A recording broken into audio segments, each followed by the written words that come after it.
আজকে কন্যা রাশি সম্পর্কে বলবো। কন্যা রাশির সম্পর্কে সূর্যদেবের রাশি পরিবর্তন। সূর্যদেব রাশি পরিবর্তন করছে 14 এপ্রিল। এক মাসের পরিবর্তন। সূর্য এবার উচ্চ অবস্থায় অবস্থান করবে অষ্টম ঘরে। সূর্য হচ্ছে কন্যা রাশির ক্ষেত্রে দ্বাদশ ঘরের অধিপতি। উচ্চ ঘরে অবস্থান করবে অষ্টম ঘরে। কীরকম প্রভাব দিবে কন্যা রাশির ক্ষেত্রে? কন্যা রাশি এ সময়কালে কোন দিক থেকে লাভবান হবে, কোন দিক থেকে বিশেষ সাবধান, সমস্ত কিছু আজকের ভিডিওতে তুলে ধরবো। তো যাই হোক, অনুষ্ঠানটি শুরু করার আগে সবার প্রথম বলি, যেটা গ্রহের গোচর এবং চন্দ্ররাশি অনুসারে বলা হচ্ছে, কারো কোনো রকম ব্যক্তিগত পুষ্টিধর আলোচনা নয়। যদি অনুষ্ঠানটি ভালো লাগে তাহলে লাইক, শেয়ার, কমেন্ট অবশ্যই করবেন, তার সাথে সাবস্ক্রাইব করবেন। আপনারা সাবস্ক্রাইব করলে বিশেষভাবে অনুপ্রাণিত হয়। তো যাই হোক, অনুষ্ঠানটি শুরু করছি। কন্যা রাশির ক্ষেত্রে গ্রহদের অবস্থান যথেষ্ট ভালো। সূর্যের পরিবর্তন হয়েছে, এটা ঠিক। সূর্য অষ্টম ঘরে চলে আসছে 14 তারিখে। এই অষ্টম ঘর মেষ রাশিতে কিন্তু আবার শুক্র রয়েছে। সূর্যের পরিবর্তন হবে। সূর্যের পরিবর্তনের ঠিক 3-4 দিনের মাথায় আবার শুক্রদেব রাশি পরিবর্তন করবে। শুক্র চলে আসবে ভাগ্যের ঘরে, একদম বিশ্ব রাশিতে, নিজের রাশিতে অবস্থান করবে। কেন্দ্রে দেবগুরু বৃহস্পতির অবস্থান কর্মের ঘরে, নিজের নক্ষত্র পুনর্বসু নক্ষত্রে অবস্থান যথেষ্ট ভালো। সপ্তম ঘরে শনির সাথে মঙ্গলের জুতি এবং বুধের জুতি রয়েছে।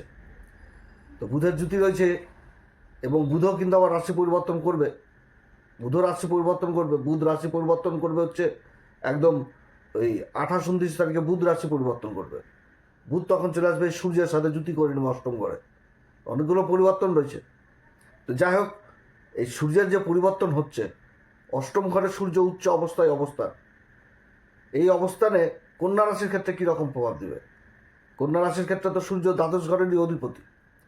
তো কন্যা রাশির ক্ষেত্রে এই যে অষ্টম ঘরে সূর্যের অবস্থান এবং সূর্য যে মুহূর্তে রাশি পরিবর্তন করবে 14 তারিখ, 14 তারিখ থেকে একদম 27 তারিখ পর্যন্ত কেতুর নক্ষত্রে থাকবে। তারপরে থাকবে হচ্ছে শুক্রদেবের নক্ষত্র ভরণী নক্ষত্রে 28 তারিখ থেকে একদম মে মাসের 5 তারিখ পর্যন্ত। তারপরে থাকবে হচ্ছে একদম কৃত্তিকা নক্ষত্রে। কৃত্তিকা নক্ষত্রে 11 তারিখ থেকে থাকবে। তো এই তো হচ্ছে এই সূর্যের অবস্থান, উচ্চ অবস্থান। অষ্টম ঘরে সূর্য উচ্চ অবস্থায় থাকা মানে কি? আয়ু বৃদ্ধির তো কারক তো হচ্ছেই, এবং নিজেই দ্বাদশপতি এই কন্যা রাশির ক্ষেত্রে।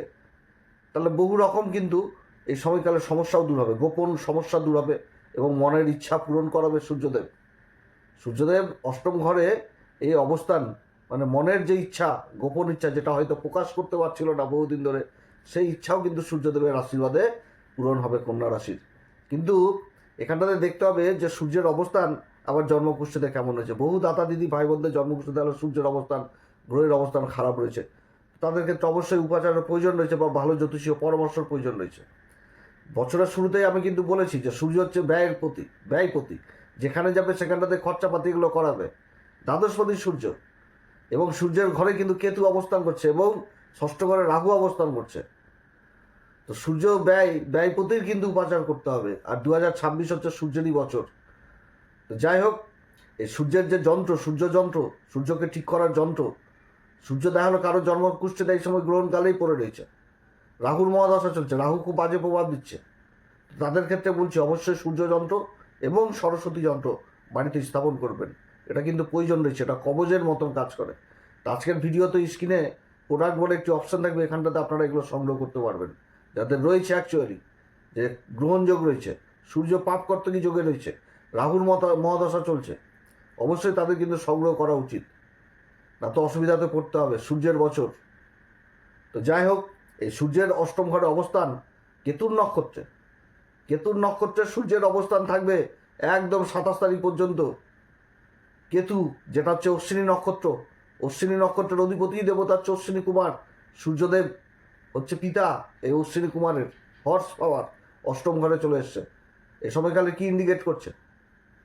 তো অষ্টম ঘরটা কি? গভীর বিদ্যা, গভীর জ্ঞান। আর কেতু অবস্থান করছে হচ্ছে নিজের নক্ষত্রে এই সময়কালে। মঘা নক্ষত্র অবস্থান করছে। মঘা নক্ষত্রের অধিপতি দেবতা হচ্ছে পিতৃদেব। অর্থাৎ এখানটাতে কিন্তু একটা আধ্যাত্মিক জগৎ উঠে আসছে, আধ্যাত্মিক দিক উঠে আসছে, পিতৃদের আশীর্বাদের জায়গাটা উঠে আসছে এই অষ্টম ঘরে এই সূর্যদেবের অবস্থান। এবং মহা নক্ষত্রের যে চিহ্ন সেটা কাস্তে এবং তার সাথে সিংহাসন জিনিসটাকে বোঝাচ্ছে। আর অশ্বিনী নক্ষত্র মানে হিলিং পাওয়ার, ভেষজ জাতীয় জিনিস, আরোগ্য জাতীয় জিনিস, আরোগ্য, এবং তার সাথে উঠে আসে কি অত্যধিক ঊর্জা, যেটা ঘোরাতো, হর্স পাওয়ার। অর্থাৎ এই সময়কালে সূর্য তার সন্তানের নক্ষত্রে থাকবে এবং তার লাগাম কিন্তু, ঘোড়ার যে লাগাম, সেই লাগাম কিন্তু ওই রাজার হাতে থাকবে। অর্থাৎ এই সময়কালে শিক্ষার জায়গাটা খুব গভীরভাবে উঠে আসছে। যারা শিক্ষার সাথে জড়িত রয়েছেন, উচ্চ শিক্ষার সাথে, রিসার্চ জাতীয় বিদ্যার সাথে জড়িত রয়েছেন, ডাক্তার, ভেষজ এগুলো নিয়ে কাজকর্ম করছেন, এছাড়া অন্যান্য শিক্ষা, ইঞ্জিনিয়ার বা অন্যান্য শিক্ষা নিয়ে যারা পড়ে রয়েছেন, তাদের ক্ষেত্রে কিন্তু একটা সফলতার জায়গায় উঠে আসছে। এই জিনিসটা উঠে আসছে এই সময়কালে, দারুণভাবে উঠে আসছে কন্যা রাশির। এবং তার সাথে উঠে আসছে যারা মেডিকেল নিয়ে কাজকর্ম করছেন। মেডিকেলে তো শুধু যে ডাক্তারি নিয়ে শুধু পড়াশোনা করছে সেটাও তো না, অনেক রকম মেডিকেল শপ, ওষুধপত্র এগুলোর সাথে যারা ডাইরেক্ট ইনডাইরেক্ট যুক্ত রয়েছেন তাদের জন্য যথেষ্ট ভালো অবস্থান। এবং তার সাথে যারা ইঞ্জিনিয়ার, কনস্ট্রাকশন এই সমস্ত কাজের সাথে যুক্ত রয়েছেন সেগুলোও কিন্তু বোঝাচ্ছে সময়কালে এই এই এই অশ্বিনী নক্ষত্রের রাজার এই অবস্থান। এ সময়কালে পরিবর্তন জিনিসটা বোঝাচ্ছে, কর্মক্ষেত্রে মানে গতি জিনিসটাকে বোঝাচ্ছে। ওরা তো এক জায়গায় স্থির থাকে না, না। হ্যাঁ, তবে এই কেতু নক্ষত্রে এই সময়কালে আবার সেই জিনিসটা বোঝাচ্ছে যে কোনো পৈতৃক সম্পত্তির হস্তান্তর হয়ে যাওয়া, এই জিনিসটাও বোঝাচ্ছে যে বহুদিন ধরে হচ্ছিল না এমন কোনো পৈতৃক সম্পত্তি যেগুলো কিন্তু হস্তান্তর হয়ে যাওয়ার সম্ভাবনা থাকছে।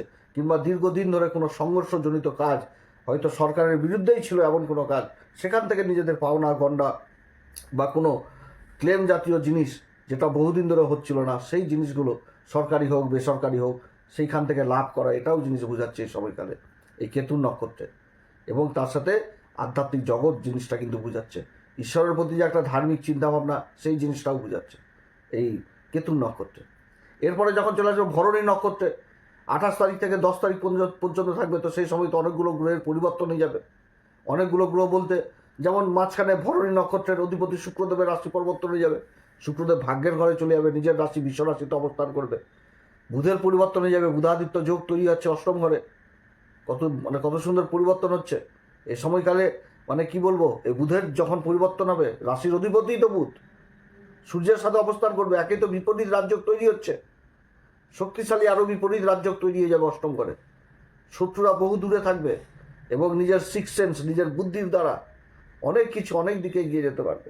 এই সময়কালে আর্থিক দিকে বিশেষভাবে লাভবান হবে যারা ফটকাজনিত কাজের সাথে যুক্ত রয়েছেন, যারা কমিশনজনিত কাজের সাথে যুক্ত রয়েছেন, তারা কিন্তু বিশেষভাবে এই সময়কালে ভালো উন্নতির জায়গাতে পৌঁছাতে পারবে। যে কেউ লটারি ব্যবসার সাথেই যুক্ত রয়েছেন, কেউ হয়তো শেয়ার মার্কেটে কাজের সাথে যুক্ত রয়েছেন, তা বলে আমি বলছি না যে শেয়ারের ব্যবসা, শেয়ার কাটো কিংবা লটারি টিকিট কাটো, সেটা কিন্তু আমি এই ইউটিউব প্ল্যাটফর্মে বলছি না।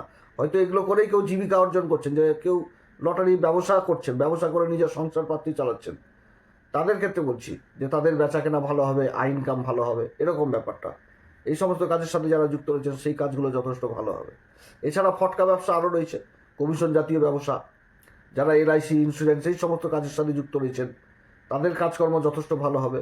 ব্যাংকিং সেক্টরে যারা যুক্ত রয়েছেন সেই কাজগুলো ভালো হবে। বাণী সংক্রান্ত কাজ, অ্যাডভাইজারজনিত কাজ, চার্টার্ড অ্যাকাউন্টেন্টের কাজ, এই কাজগুলো যথেষ্ট ভালো হবে। ভালো অবস্থান হতে যাচ্ছে এই ভরণী নক্ষত্র। তো ভরণী নক্ষত্র এ সময়কালে রাজা ভরণী শুক্রের যে আকর্ষণ, গুণ, প্রতিভা এগুলো তো থাকছেই, তবে এই সময়কালে আবার সুখভোগও হবে, আবার তার সাথে কিন্তু ব্যয় জিনিসটাও হবে। এই জিনিসটাও হবে এই সময়কালে। ভালো অবস্থান এই নক্ষত্র নিজের কর্মক্ষেত্রে নিজের প্রতিভা, গুণ এগুলো উঠিয়ে সমাজকে আকর্ষণ করতে পারবে এবং বহু গোপন কাজ এই সময়কালেও সম্ভব হবে এই ভরণী নক্ষত্রে থাকাকালীন। কারণ ভাগ্যের সঙ্গ পাবে বহু রকম কাজ, যে ভালো মহাজন বা কোনো দরকারি কাগজপত্র, ডকুমেন্টেন্সি যেগুলো গোপনে ধরাধরি করে কাজ সংগঠন হয়ে যাওয়া, ভালো টেন্ডার পেয়ে যাওয়া, এগুলো অনেক দিক থেকে অনেক বহু রকম কাজই কিন্তু এই সময়কালে সম্ভব হবে, সেটা সরকারি হোক বেসরকারি হোক এই দিক থেকে।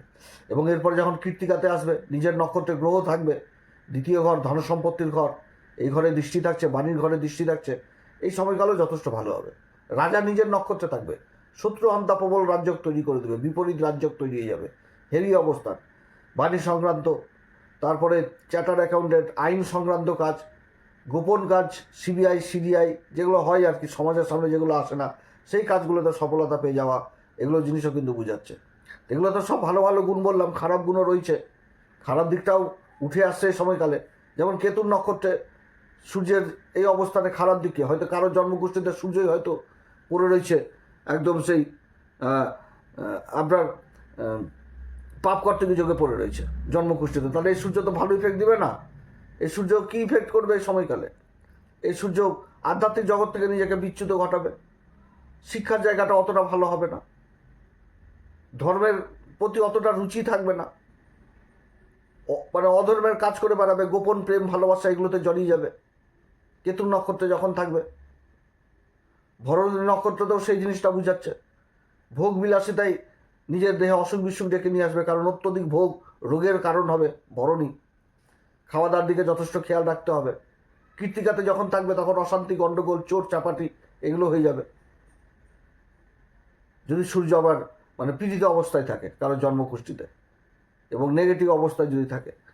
তবে এই সময়কালে কন্যা রাশির অন্যান্য গ্রহদের যে অবস্থান সেটা কিন্তু যথেষ্ট সাপোর্ট করবে এবং অন্যান্য গ্রহের অবস্থান এটাও বোঝাচ্ছে কন্যা রাশিকে যে কোনো কাজ করতে গেলে ভদ্রতা, দায়িত্ব, কর্তব্য, নৈতিকতা, শালীনতা এগুলো নিয়ে করতে হবে, কারণ গুরু কর্মের ঘরেই অবস্থান করছে।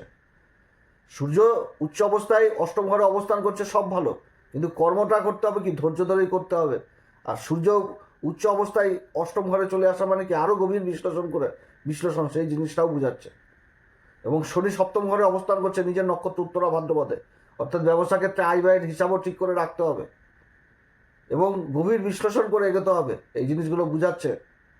এবং বুধ যখন চলে আসবে তখন তো অন্যরকম আলোচনা হবে, এখন আসেনি, কিন্তু সূর্যের এই প্রভাবগুলো এই সময়কালে এরকম থাকছে। যেরকম ভালো দিক তুলে ধরলাম সেরকম কিন্তু খারাপ দিকও তুলে ধরলাম।